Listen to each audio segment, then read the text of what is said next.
जनता की आवाज सुनते हैं हम, क्योंकि हम हैं जन्मभूमि। नमस्कार, जन्मभूमि टुडे में आपका स्वागत है। आज हम एक ऐसी शख्सियत से मुलाकात करवाने जा रहे हैं जो पूर्व वन्य अधिकारी रहे हैं और पर्यावरण के बारे में काफ़ी कुछ जानकारी रखते हैं और पर्यावरण के बारे में सुझाव भी देंगे आप लोगों को। हम बात कर रहे हैं कमलेश कुमार पांडे की।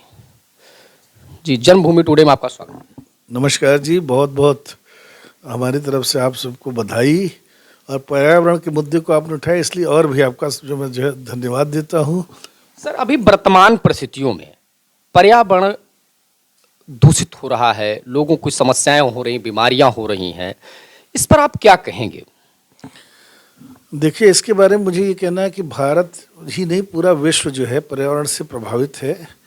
और जनरली आपने देखा होगा कि जब पर्यावरण की बात होती है तो हम लोग विश्व फोरम पर भारत को कटघरे में लोग खड़ा करने की कोशिश करते हैं, या गरीब देश जितने थे पुराने, भारत आज गरीब नहीं रहा, लेकिन अभी मानसिकता वही बनी हुई है कि चूंकि ये डेवलप कर रहे हैं इसलिए पर्यावरण का सारा दारोमदार इनके ऊपर है, जबकि सत्यता इसके विपरीत है।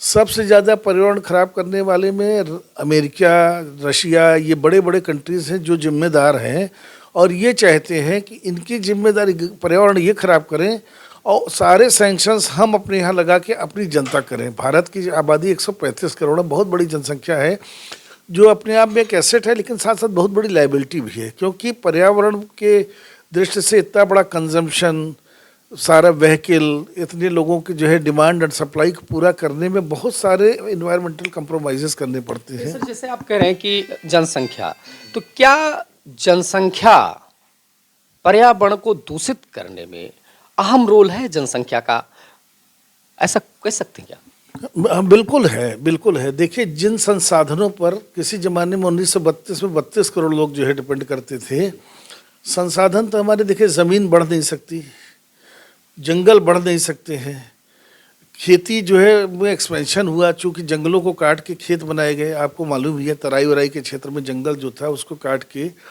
तमाम जगह पर खेती, जब खेती का एक्सपेंशन हुआ तो at the cost of forest ही हुआ है। उसी नदियों पर, उसी जल संसाधन पर, उसी मिट्टी पर, उसी ज़मीन पर, उसी जंगल पे वही आबादी 32 से 132 करोड़ हो गई, तो निश्चित रूप से दबाव पड़ा है। यद्यपि इस दबाव को कम करने के लिए विभिन्न सरकारों ने समय समय पर, हमारे 70-75 साल जो हो रहे हैं, हम अमृत महोत्सव भी मना रहे हैं आज, तो मैं ये देखता हूँ कि सरकारों ने बहुत प्रयास किए, लेकिन जनसंख्या एक बहुत बड़ा कारक थी जिसने इन चीज़ों पर दबाव डाला, हमारे प्राकृतिक संसाधनों पर, और बदले में उससे हमने रास्ते भी निकाले। जैसे केवल हम पहले जंगलों में केवल जंगल के प्लांटेशन, उनका कंजर्वेशन की बात करते थे। जब हमारा दबाव बढ़ा और लकड़ी की डिमांड बढ़ी, ये सड़ी, तो हमने सोशल फॉरेस्ट्री का इजाद किया कि हम शहरों में भी जो है जंगल के बाहर एक ऐसा जो है हम तंत्र स्थापित करें जो इस सारी डिमांड को, लोगों के मकान की लकड़ी को, उनके चूल्हे को, उनके जो है जीवन यापन के लिए जो है जो वानिकी प्रोडक्ट्स हैं वो मिल पाए। तो सोशल फॉरेस्ट्री का आविष्कार हुआ। बाद में जो है उससे भी जो है दबाव बढ़ता रहा। फिर हमने जो लोगों को जो है संयुक्त वन प्रबंध के तौर पर पब्लिक को भी जोड़ने की कोशिश की, क्योंकि आखिरकार स्टेक होल्डर में सबसे बड़ा स्टेक होल्डर कौन है? देश की जनता। तो पहले एक कंसेप्ट थी हमारी कि जंगल का हम लोग एज ए डिपार्टमेंट ओनर हैं। ये बाद में गलती समझ में आई कि गलती नहीं, ये इवॉल्व हुआ कि नहीं, ओनर कोई नहीं है, वेलफेयर स्टेट है, तो जनता ही सबसे बड़ी इसकी स्टेक होल्डर है। तो हमने जनता को प्रबंध तंत्र में शामिल किया। लेकिन निश्चित रूप से आप जो पूछ रहे हैं, बहुत बड़ी जनसंख्या निश्चित रूप से ये पोल्यूशन में भागीदार इस तरह से है कि बढ़ी हुई आबादी का मतलब है बढ़े हुए घर, बढ़ा हुआ जल की डिमांड, वायु की डिमांड, उसके बाद जो है लकड़ी की डिमांड, वानिकी प्रोडक्ट्स की डिमांड। तो अगर ये जनसंख्या हमारी शायद एक निश्चित अनुपात में होती जितना रिक्वायरमेंट था, तो हम बेहतर होते। अच्छा सर, जैसे अभी आप कह रहे हैं जनसंख्या को लेकर, इसमें जैसे पराली को लेकर भी प्रशासन ने कदम उठाए, किसानों की पराली को लेकर, तो क्या पराली और इंडस्ट्रीज को देख लिया जाए तो दोनों में क्या सबसे ज़्यादा प्रदूषण कौन कर रहा है, या पराली के माध्यम से, या ऐसे कुछ क्या रहा? देखिए, पराली तो आपने देखा पिछले कुछ नया ट्रेंड हुआ है 7-8 सालों से, इस पर जो है ध्यान हुआ। जब दिल्ली में बहुत ज़्यादा पोल्यूशन फैलने लगा, तो ये हुआ कि दोष सीधा रोपण किया गया कि पराली पराली पराली।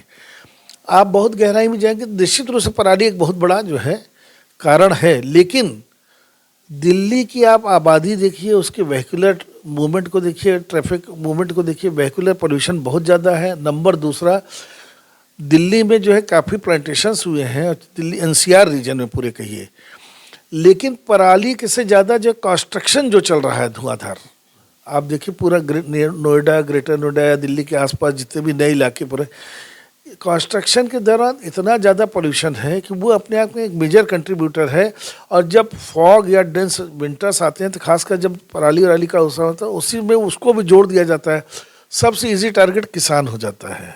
तो हम लोग कह देते हैं किसान पराली जो है, पराली आज से नहीं ट्रेडिशनली जलती रही, लेकिन तब इतनी स्थिति खराब नहीं थी। अब वो निश्चित रूप से कंट्रीब्यूट कर रही है, लेकिन उसका असर अब व्यापक हो रहा है।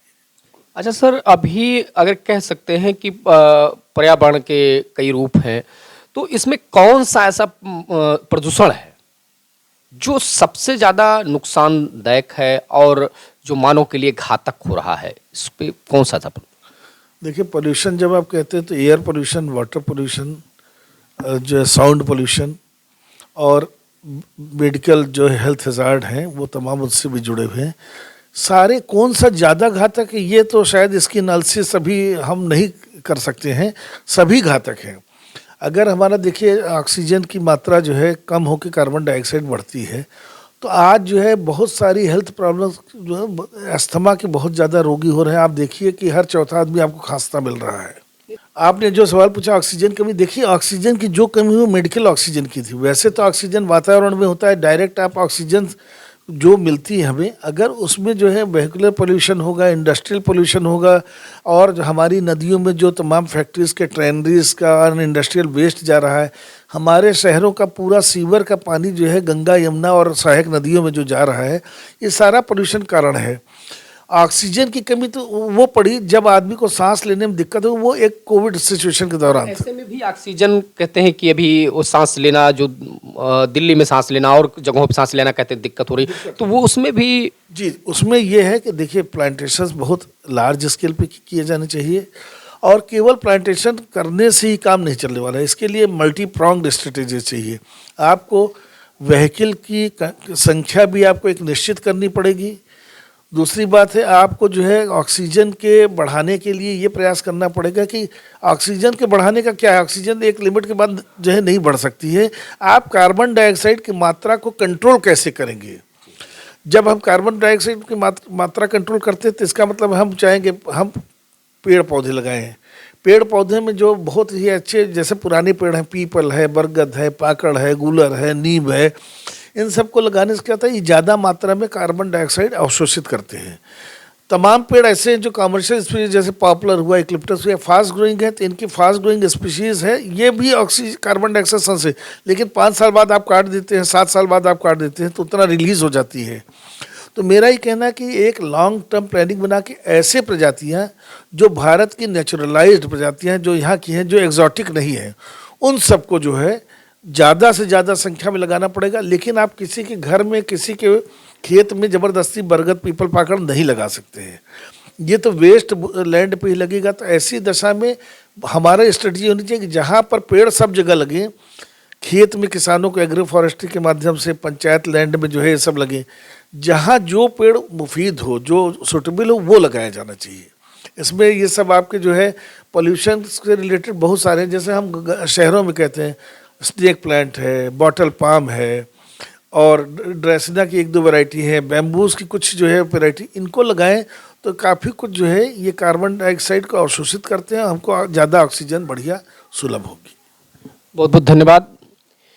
ये थे कमलेश कुमार पांडे जी, जिन्होंने पर्यावरण को कैसे सुरक्षित किया जा सकता है या पर्यावरण को शुद्ध कैसे किया जा सकता है, किन पौधों को लगाया जाए, किन बातों का ध्यान रखा जाए, इन्होंने खुलकर इस बात को बताया। कैमरा पर्सन मनोज यादव के साथ रामधारी यादव, जन्मभूमि टुडे, लखनऊ। जनता की आवाज सुनते हैं हम, क्योंकि हम हैं जन्मभूमि